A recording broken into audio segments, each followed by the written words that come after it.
Everybody, Jai Sri Krishna. Today we are going to discuss a new poem. There is a certain slant of light, and this poem is penned by Emily Dickinson, and I am Dr. Sarvesh Mukhena, and you are watching Literary Mirror. I welcome all the students in my class. So let's start our class. तो हम Emily Dickinson की poem there is a certain slant of light को discuss करने वाले हैं। तो सबसे पहले हम बात करते हैं introduction to the poet. Emily Dickinson was famous American poet. ये अमेरिकन पोइट है, ये आपको ध्यान में रखना है। शी वॉज बोर्न ऑन 10 दिसंबर 1830 को पैदा हुए थे। ये कवियत्री है वस्तुतः, तो पैदा हुई थी यूएसए में। She lived A quiet and private life. उन्होंने बिल्कुल अपना पूरा जीवन शांत एकांत में बिताया। Spent most of her time at home. During her life time only a few of her poems were published. जब जीवित थी तो बहुत कम पोएम पब्लिश्ड हुई थी इनकी। मरने के बाद इन्हें प्रसिद्धि मिली और मरने के बाद इनकी पोएम प्रिंट हो पाई थी। शी डाइड ऑन 15 मई 1886 और इनकी मृत्यु 1886 को हो गई थी। 15 मई को हुई थी। Her poem were first published 1890। Edited by, ये बहुत याद रखना है सभी स्टूडेंट को कि इसकी जो पोएम है वो किसने एडिट की थी। तो ये मार्विल, लूमिस, टॉड एंड हाइगिंसन के द्वारा इनकी जो पोएम है उनको एडिट किया गया था। Emily Dickinson wrote nearly 1800 poems. इन्होंने throughout her life 1800 poem लिखी हैं। Her poetry deals with theme, like उनकी जो पोएट्री होती है उसमें जो थीम होती है death, nature, love, faith, pain and mirror. Sorry, ये इमॉर्टल लिखा हुआ है, मिरर नहीं है, इसको आप सही कर लें। ये इमॉर्टल लिखा हुआ है, इमॉर्टलिटी है, pain and immortality. She is known for her short lines, simple words, dashes and deep meanings.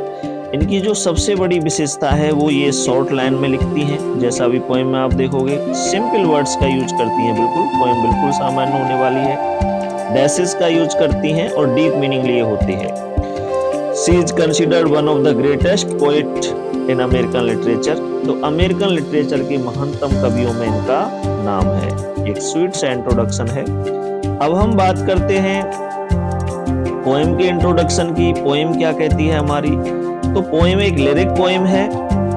1861 से 1862 कई लिखी गई है, एग्जैक्ट टाइम नहीं है। पोएम पब्लिश्ड 1890 में हुई है और उनकी मृत्यु के बाद, डिकिंसन की डेथ के बाद। पोएम एडिटेड बाई, जैसा कि अभी बता दिया था। The poem has 4 stanzas. 4 stanza है पोएम में और प्रत्येक स्टेंजा में 4 लाइन्स है। टोटल 16 लाइन्स की स्वीट सी और शॉर्ट सी पोएम है। It is written mainly in common metre, ballad metre में लिखी गई है। Poem describe winter afternoon light that creates deep sadness and inner pain. जो पोएम है वो वर्णित करती है विंटर आफ्टरनून, एक शरद दोपहर बाद के समय की प्रकाश को, लाइट को, दैट क्रिएट्स जो उत्पन्न करता है डीप सैडनेस, गहरा दुख, एंड इनर पेन और आंतरिक दर्द। तो ये इसका एक परिचय है। इसके बाद यहाँ पर थीम ऑफ द पोएम दी गई है। बिल्कुल सिस्टमेटिक क्लास है, कंप्लीट सॉल्यूशन है इस क्लास का। तो थीम की बात करें तो थीम क्या है?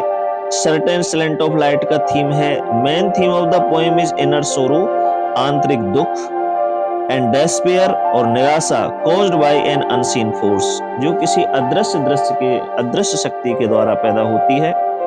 द पोएम शोज, कविता दर्शाती है, हाउ नेचर अफेक्ट, कैसे प्रकृति प्रभावित करती है, ह्यूमन इमोशंस, मानवीय भावनाओं को, ऐसे स्पेशली विशेष रूप से फीलिंग्स ऑफ सैडनेस, दुख की भावना को, एंड डिप्रेशन और अवसाद की भावना को। It highlights spiritual and psychological pain, ये हाईलाइट करती है आध्यात्मिक और मनोवैज्ञानिक दर्द को। That leaves no physical mark, जो कोई एक फिजिकल मार्क यानी भौतिक शरीर पर कोई चिन्ह नहीं छोड़ता, but deeply changes the soul, आंतरिक रूप से पूरी आत्मा को झकझोर देता है। ये साइकोलॉजिकल और जो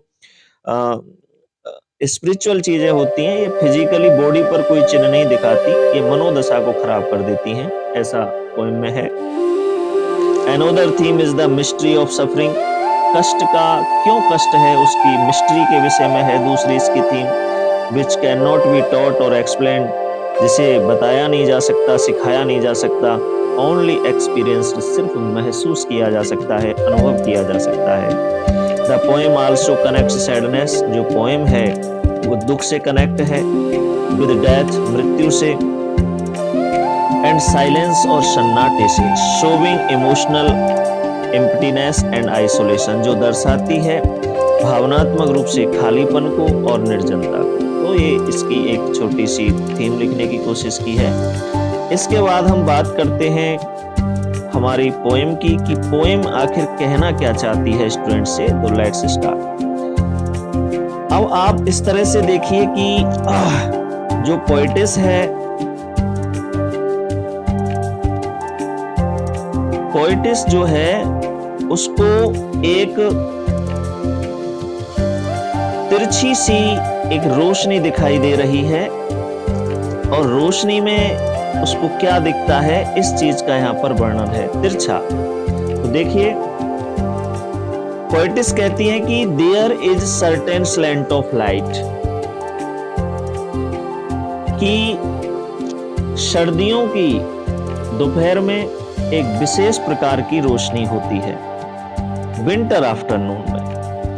there is a certain slant of light, एक विशेष रूप की तिरछापन लिए हुए एक रोशनी होती है सर्दियों की दोपहर में। दैट ऑप्रेसेस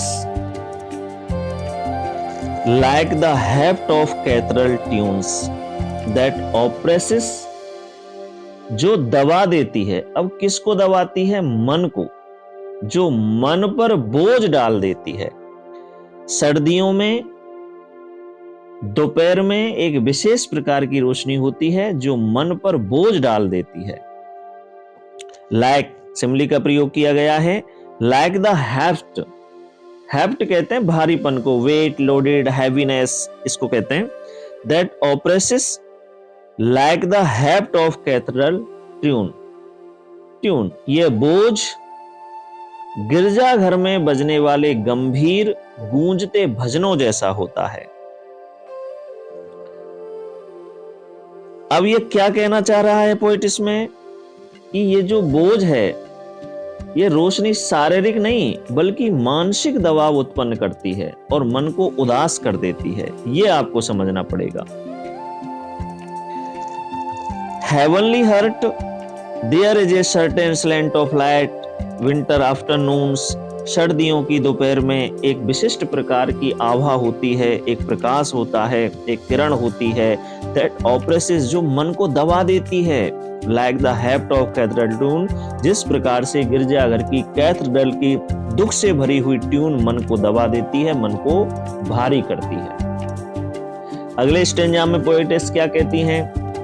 हेवनली हर्ट, यह जो रोशनी है ना, हेवनली हर्ट, ये इतनी दैवीय पीड़ा देती है। It gives us we can find no scar, ये जो रोशनी है, तिरछी रोशनी है सर्दियों की, ये ऐसी पीड़ा देती है कि यह पीड़ा शरीर पर कोई निशान नहीं छोड़ती। It gives us we can find no scar, scar means mark, चिन्ह, bound, trace.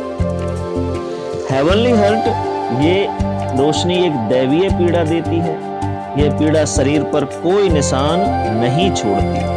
But internal difference where the meaning are, लेकिन मन और आत्मा में गहरा परिवर्तन कर देती है। बट इंटरनल डिफरेंसेस, आंतरिक परिवर्तन, वेयर द मीनिंग्स आर, आंतरिक परिवर्तन से तात्पर्य क्या है?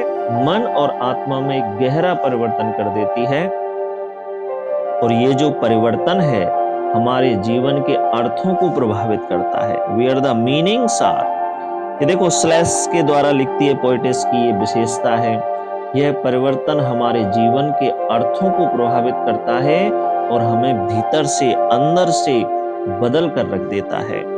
हेवनली हर्ट, ये एक स्वर्गीय सी दैवीय सी पीड़ा है।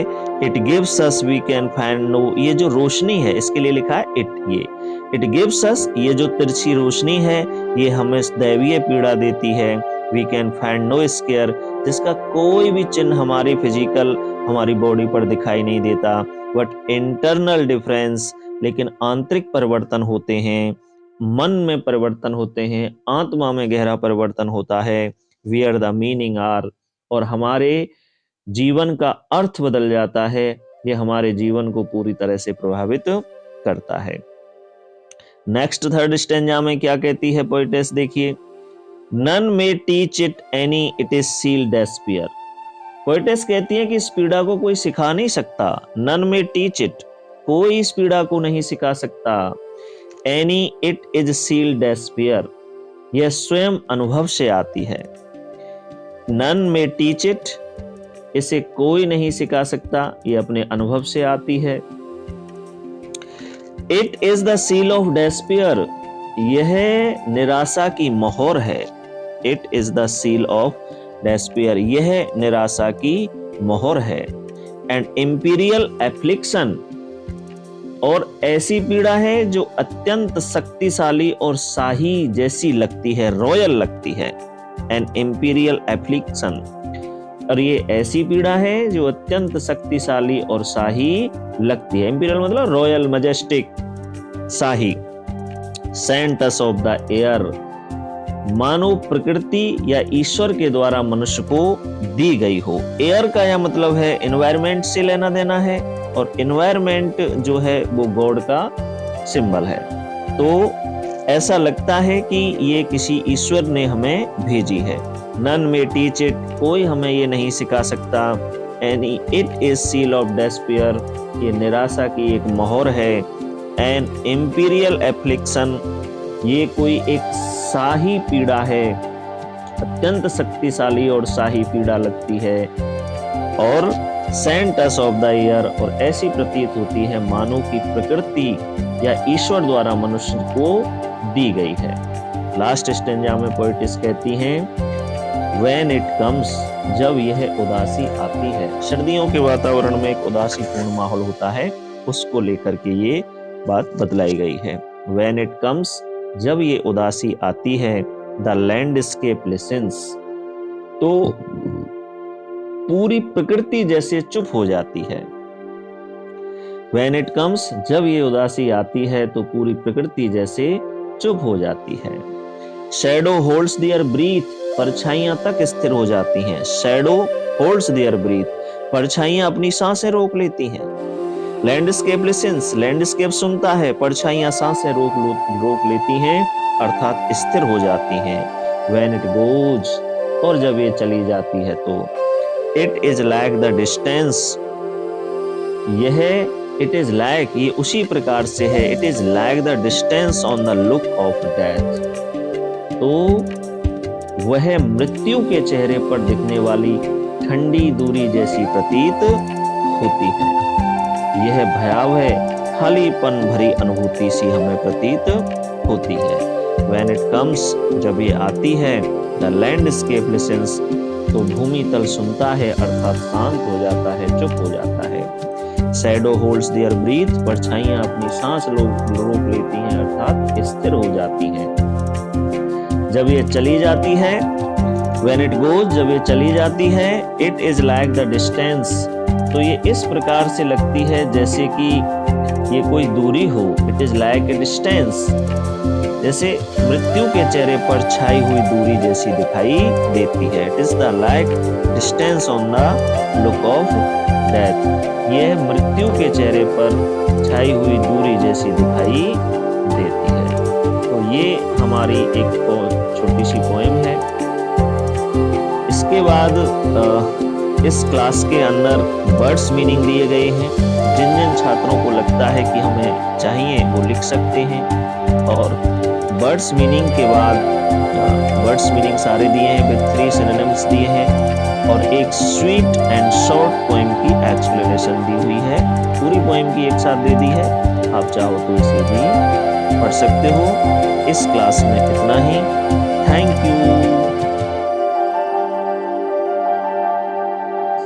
ये हमारी आज की क्लास है। अगर इस क्लास में आपको कुछ अच्छा लगा हो, ठीक लगा हो, सिस्टमेटिक क्लास है, जिस प्रकार से एक ऑफलाइन क्लासेस होती हैं, तो चैनल को सब्सक्राइब करें, लाइक कर दें, दोस्तों के साथ शेयर जरूर करें। और इसके बाद अगर आप कोई पर्सनल किसी पोएम को लेकर, किसी प्ले को लेकर मुझसे क्लास चाहते हैं तो कमेंट बॉक्स में लिखें। धन्यवाद।